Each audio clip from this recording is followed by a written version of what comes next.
ever wondered what role students and student voice might play in helping you think about solutions, ideas, and potential improvements for the ways in which your school addresses mental health? Well, if you have or you haven't, today's guest is going to give us some great ideas for the role that student voice can play in our mental health environment in schools. And she's also going to share some great tips as well as her heart skill set. Today's guest is Dr. Lorea Martínez, who is the award-winning founder of Heart in Mind, a company dedicated to helping schools and organizations integrate social emotional learning in their practices, products, and learning communities. Dr. Martinez has worked with schools, districts, and organizations to guide SEL implementation efforts, including training teachers and leadership teams, and providing guidance to educational technology and media companies to help them integrate SEL in their products.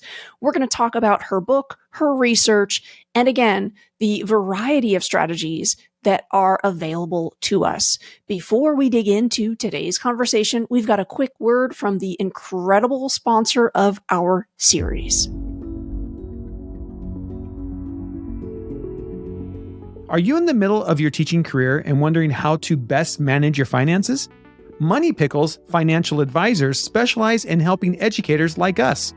They offer practical advice on investments, savings, and even navigating pension plans. With Money Pickle, you're not just getting an advisor, you're gaining a financial partner who understands your unique needs as an educator. Head to moneypickle.com/shiftingschools today to sign up for a complimentary, no obligation video call with a financial advisor. That's moneypickle.com/shiftingschools. We thank them for being a sponsor of this podcast and of educators at large. And now, welcome to the show, Dr. Martinez.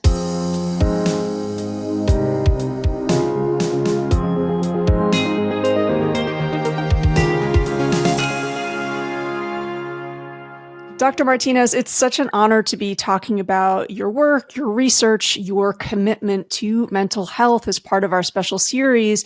And I'd love to start with your latest book, which is entitled Teaching with the Heart in Mind. It helps educators really center social emotional learning, as well as what you refer to as the heart skills. And I'd love to start there. Can you tell us a little bit more by what you mean when you talk about heart skills? Yeah, so HEART is an acronym that stands for 5 essential social emotional skills. And I'll tell you a little bit more about each one of them, but just to give your audience a little bit of a context for why I created this model, I wanted to offer something that was research-based for educators, something that they were confident bringing into their classroom, but also that they knew right away what we were talking about. If we said self-awareness or self-management, sometimes educators have a hard time really identifying what is it exactly that I do if I'm teaching that to students or if I'm using those skills to practice them myself as an educator. So with HEART, it identifies these skills, and each one of them has a verb. So for example, the H stands for honor my emotions. And that means being able to name, to interpret, and communicate your emotions effectively. And I would say that for this particular skill, which is actually the foundation of emotional intelligence, the part around naming emotions, that's the one that we generally get right. But the second item, which is to interpret, to really see emotions as information, as data that we have. And our job is to really to interpret, to be able to become emotion scientists, as Mark Brackett says, the director of the Yale Center for Emotional Intelligence, and do this process of really being able to identify those emotions and knowing why we have those feelings, interpreting their meaning. So that's the first one. The second, the E stands for I like your responses. And that entails being able to create that space that is necessary to make constructive decisions. That means that we are able to navigate our feelings, that we are paying attention to our behavior and how we interact and how we relate to ourselves first, but also with our students and in our context, in our everyday life, and being able to do that with optimism. The third skill, the A, stands for apply empathy. And it is not a coincidence that it's in the middle of the model. So empathy definitely is a skill that is very important to connect with others. It allows us to interpret and connect with the emotions of other people. And in the Heart in Mind model, empathy also includes self-empathy, so empathy towards oneself. And I've worked in education for over 20 years now, and my experience has been that educators, this is an area where they have a lot of struggle because we have very high expectations about our behaviors. We want our students to do so much, but when it comes to us making mistakes or maybe coming short in a particular situation, we tend to be very harsh. So that's something that I do work quite a bit with the schools that I work with to facilitate and nurture that reflection on why is that educators are so harsh on themselves and then what that means for their students. So now moving on to the fourth skill, the R stands for reignite your relationships. And that has to do with all your social skills, the things that you do in order to maintain, to create a network of positive relationships in your life. And I see relationships as a source of strength and support for others. And sometimes that requires a little bit of effort, right? Some relationships are easy and other relationships take a little bit of time and effort. So really doing that process in authentic ways, but also with more intentionality. And finally, the last skill, the T, stands for transform with purpose. And this is probably the favorite skill in the model for me because it allows us to think about the why in how we make decisions in our lives, how we relate to others, and to really guide our life with a sense of purpose, knowing that there's something we want to contribute in our communities. There's something bigger than ourselves that we want to do. And that's something that we can practice as educators in our lives, but also something that we can teach to our students. So this Heart in Mind model with these 5 skills is something that as educators we practice for ourselves, but also the same model, the same skills are valid to teach our students. So it's a model that works both for kids and also for adults.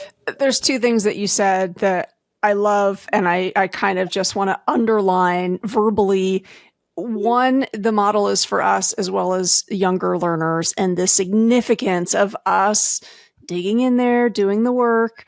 And 2, you use that word practice. And I think that's so important because I think sometimes when we're talking about mental health, mindfulness, social emotional learning, I think sometimes schools get it a little bit wrong when it's when they place it as we're going to have, mental health awareness week or SEL month, or this is the SEL part of the unit rather than it's ongoing. It's, sustaining that work.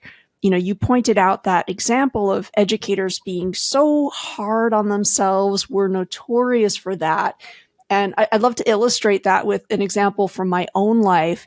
As someone that facilitates a lot of professional learning, I've got a network of other facilitators and we often chat. And this thing will happen where one of us shares a story of, hey, I had this presentation. There were 300 people as a part of this workshop. Overwhelmingly, folks were glowing and really took away a lot from it. But there was one person who didn't like it. And I lost sleep that night thinking about that one person and that one comment. And often that will be shared and everybody else is like, that happens to you too? I thought that was just me.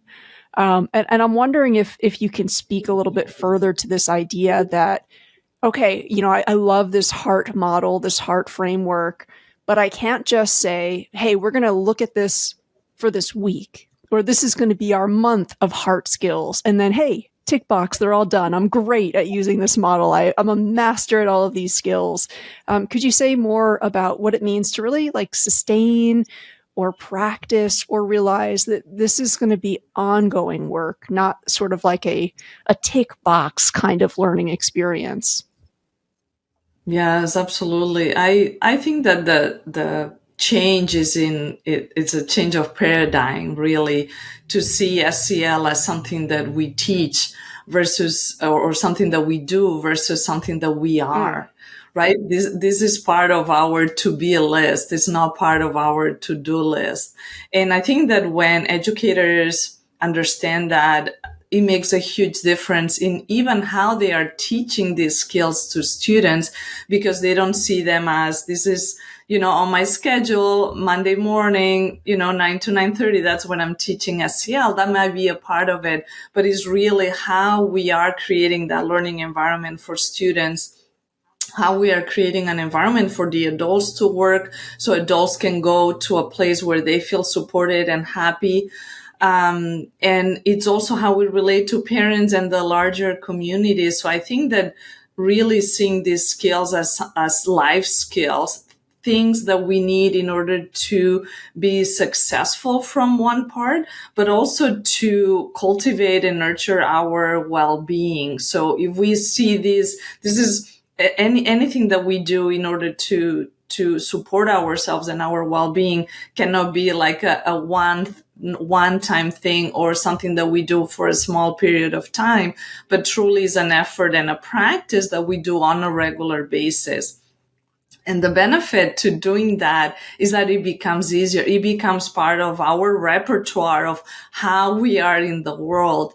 And it becomes easier over time. It doesn't feel like it's a huge effort. I think that the word that for me is very important is intentionality. That's the difference between not being aware of how you are showing up in different spaces and being aware of your emotions, your thought patterns, and how you behave and how you relate to others. So when you're bringing that intentionality, that means that these skills are alive and well in your life. That means that you are thinking about this model and you are using it as a guide to guide your behavior, but also as a reflection tool when things don't go as well. Like in the example you were sharing, that would be a great exercise to go through the hard skills and really go through and think about like how did you feel about encountering this one person who had negative feedback? What were your choices, right? Analyzing, well, I could lose sleep over it, but is there a different choice that I could have made as a facilitator? What about empathy, right? How did others feel about it? And what can I tell myself if I was sharing this with a friend? What can that conversation be? And so on. So there are many powerful questions that you can ask to reflect on situations. And all we're trying to do is acknowledge, the things that went well and things that worked out for us, and also see that there are options, there are choices that we can always make about the experiences that we have. And maybe next time we encounter a similar situation, then we're going to make a different choice, but we are going to make that choice with intentionality. Oh, I love that, because it really, I think, positions heart as a catalyst to have more conversations, right? Which is what we want, I think, for ourselves and for younger learners, is to not kind of, just sit silently with this range of emotions or with conflicts or with the feeling of like, is this my only choice, as you point out, but to, engage one another in dialogue.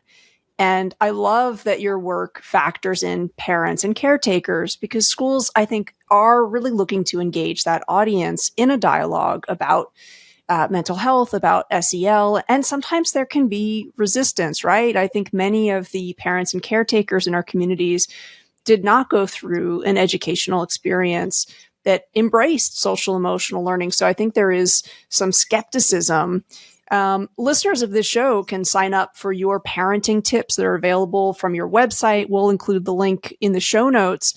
Can you share one tip that you would give to a parent or caretaker listener who wants to think about embracing social emotional learning in the home? Absolutely. I would say that one of the foundational skills of social emotional learning, of emotional intelligence, is, and from the role of a parent, is validating your kids' feelings. And that is very difficult. I'm a mom myself. I have a sixth grader and a third grader at home. And when they come home with a challenge, a conflict, a situation that is difficult, our tendency as parents, we might have different tendencies, but some of the common ones are either to diminish or eliminate the pain that they are experiencing. And maybe we go into the fixing situation mindset where we're going to go talk to the parents of the kid that they had a conflict with. Or maybe we are inclined to go talk to the teacher, right? We get into this, I'm going to fix the situation mindset.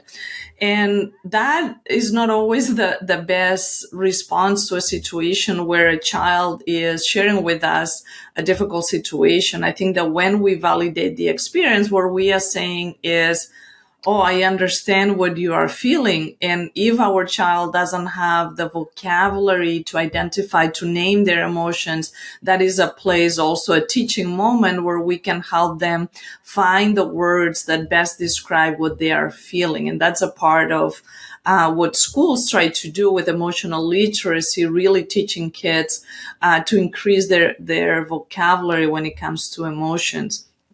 So when we are sitting with our kids and they are experiencing this difficult situation, being able to help them name those emotions and give them that validation of like, wow, if I was in the same situation, I would feel the same way. Because the other side of the spectrum could be when we say, oh, don't be sad or don't be mad, it's not a big deal. And when we do that, when we say those things to our kids, what we are saying is we are invalidating their feelings. We are not creating the space, and we might not agree with their feelings, right? I have my sixth grader is like on the verge of like turning the corner of adolescence, and sometimes I'm like, wow, this is a really big deal for you. And I might not agree with the feelings, but that doesn't mean that the child is not experiencing that, rage or that frustration or that disappointment. So when we do that, I think that it creates a very nice space to be able to have a different conversation with our kids, because in order to get to the problem solving part, we need the time to help them process their feelings.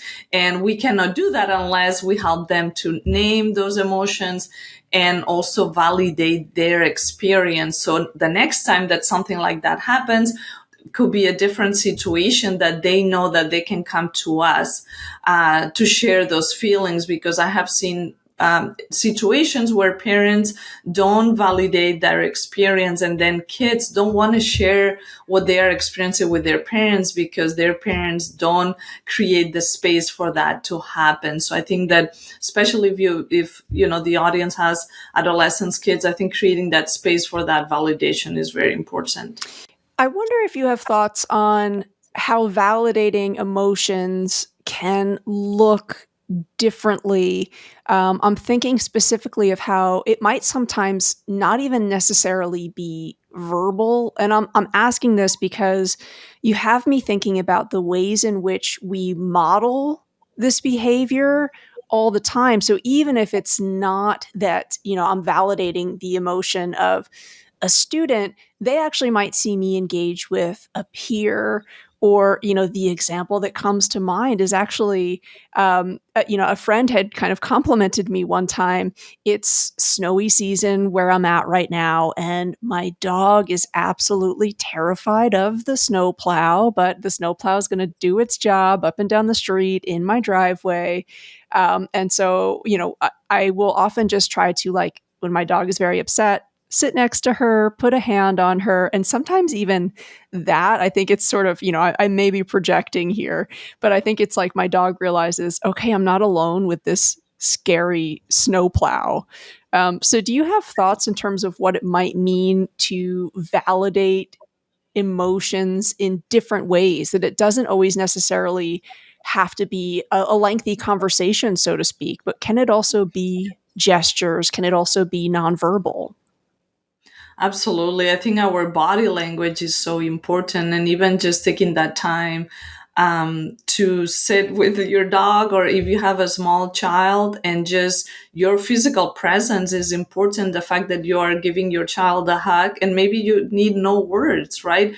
Just waiting for the emotion to pass, right? To help them know that they are safe with you, and that they can have that frustration or that anger, and you are going to be there holding that space for them. So definitely, I think that body language can be a great source of comfort for kids. And also having that conversation, if your kid is older, you can have a deeper conversation. But definitely there are different ways in which you can validate the experience, and sometimes it might even be just letting them have it, right? Again, like going back to what I was sharing at the beginning, that it is very difficult for us as parents to watch our kids in pain. So of course our mama bear inside, right, says, I'm going to fix the situation. But sometimes kids need to be in touch with those emotions in order to maybe understand what's happening, maybe to sit with it a little bit before they can process it. So sometimes just even taking a break from any external stimulus can be positive for the kid, just to let them be with that emotion. And then you can either give them a hug and have that physical comfort, or to have a conversation about it. So I feel like what you might be suggesting is that sometimes validation is also not denying, and I'm thinking of all of the ways in which our body language might communicate. Like, I see, I can understand that you are experiencing something hard, and not ignoring or not kind of making a facial expression or using my body to sort of like wave that person off or be like, you'll get over it. It's not a big deal, that kind of thing. Right. Um, Right. and again, I think, especially for those of us who teach older students, they're hyper aware of that. I think they even see that in terms of colleague to colleague, the way that we engage with one another. And this is where, as you so eloquently said, it's that self awareness and seeing, like, how do I show up for others? How have I maybe appreciated when someone else has shown up for me? I think about a time that I had to go into work, and many of my colleagues knew that I had had a particularly difficult weekend, and there wasn't a lot of time. But I had a colleague in the hall who just sort of put her hand on her heart, like, and that was all we had time for. But it was sort of like, it's a quick gesture that is that validation. So you have me thinking, Dr. Martinez, that it might really be a great team conversation to have people list what are all the different ways that you have felt validated, both, in conversation, but also some of those like quick, I really felt seen or understood by that person as an activity. Yes, I think that that's a great way to have also the diversity of perspectives, because we have different love languages, right? And sometimes for someone to feel validated, maybe they need that space to be by themselves, or they need a quick check in, a quick text, something that is less invasive. Maybe somebody else really, they need that physical touch. So I think that when we are creating teams that are highly effective, knowing how people feel supported, or what to do in a moment when they are experiencing a challenge or a conflict, a difficult situation, might make that relationship even closer, because you are having that open conversation even when it's not happening, right? Which is the right time to have it, versus when someone is struggling, right? If you know that person will appreciate a card or a hug, right? I think that those are ways in which we can validate each other experience, and at the same time be there for each other. And I think that given how hard it is to be an educator, we have to work a little harder to create that positive environment for educators to be in schools, because the work really takes it's an emotional work with students. So as much as we can support each other as adults, that's going to go a long way in making sure that teachers stay in the profession in the long term. I love that you brought all of that up. It sort of segues perfectly into my final question for you because, you're talking about really taking the time, making the space to listen deeply to one another within your community. And when it comes to supporting the mental health of young learners in schools, you've got this fantastic recommendation that you make on your blog. Again, I'll link to it in the show notes. And that recommendation is to form a youth advisory group. Tell us more about what that might look like and how a school could get started to enact that recommendation. Yes, I have always been impressed with the ideas that kids have for how things can be better. And this is why in my model, there's that skill, transform with purpose. So for schools that are implementing this model, this is something that they do with intention. They are asking kids, okay, what are some of the challenges that we have in our school, in our community? And they are asking students to come up with solutions for those challenges. And I think that it is a way to nurture change makers in our communities, right? Kids that see themselves as having the ability and the voice to solve the things that they see. And normally the when you are the one impacted by that challenge, you are going to have a lot more ideas about how that problem can be solved. So creating a youth advisory group, what it does is, like, anytime that there's a decision that impacts students, you are asking for their feedback, right? And it doesn't mean that maybe all the ideas are going to come from scratch, but maybe it's something where the school is trying to change the schedule, for example, and they are trying to figure out different combinations. So I think that's a great example for a school to provide, to ask students for feedback, and they may give some examples of different models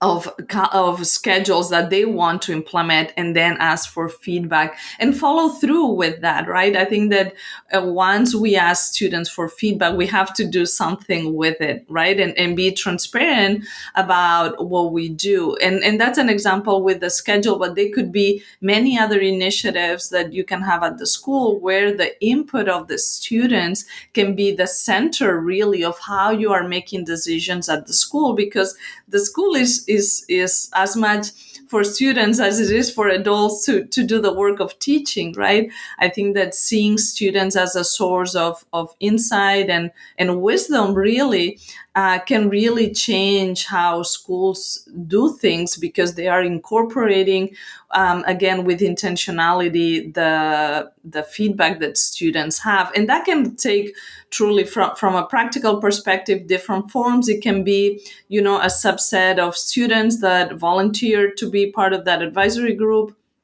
It can be more like focus groups where you have students representing different grades that come together to discuss topics. It can be whole class, right? If it's part of the school's advisory or their time when they discuss community issues. It can really take different forms. But the final goal is to be able to gather that feedback from students, especially when the school is considering making decisions that are really going to impact what happens at the school. I'm just like, yes to all of that. And I think, it's a perfect reminder that we're really missing out if we're not tapping into, I completely agree, like student wisdom and insight and setting up structures for that. And I love that you talk about you can experiment with the model. It doesn't need to look like any one thing. Or if you have a youth advisory group, it might evolve, it might change because the students who are part of that group might evolve and change. And I was working with a GSA just this week, and they told me what they wanted to do was debunk the myth that social media is not always good for them, and is not always good for their mental health. So we had kind of a lengthy discussion of different ways that we might campaign and do some education for the educators at that school. And they came up with this great idea that for 8 weeks, they were going to get one example each week and essentially just walk through how they felt like that was great LGBTQIA representation. And so they would pick something from a different social media platform and say, this is something that is educating us, or it's simply really joyful, and actually kind of, was a positive social media experience. And, they were doing that in part because they are saying we would love our educators to talk to us from more of a balanced standpoint that, of course, social media is not always going to be great for our mental health, but actually sometimes it can be. And, don't assume necessarily what the teen experience online is. And I just, again, it was incredible to see them walk through that idea. And they were so excited, actually, that adults wanted to hear from them, which reminds me, I think all too often they are not necessarily feeling like the school is validating their ideas or giving them that time to experiment. So thank you for that reminder. And I know that we're going to have a lot of listeners who are saying, okay, great, your blog is wonderful. The book is great. The parent tips are insightful. I'm guessing also, Dr. Martinez, that you also would love to connect with different schools. So for someone who's listening and saying, we want to go further with your work, what is the best way for them to reach out to you to connect further?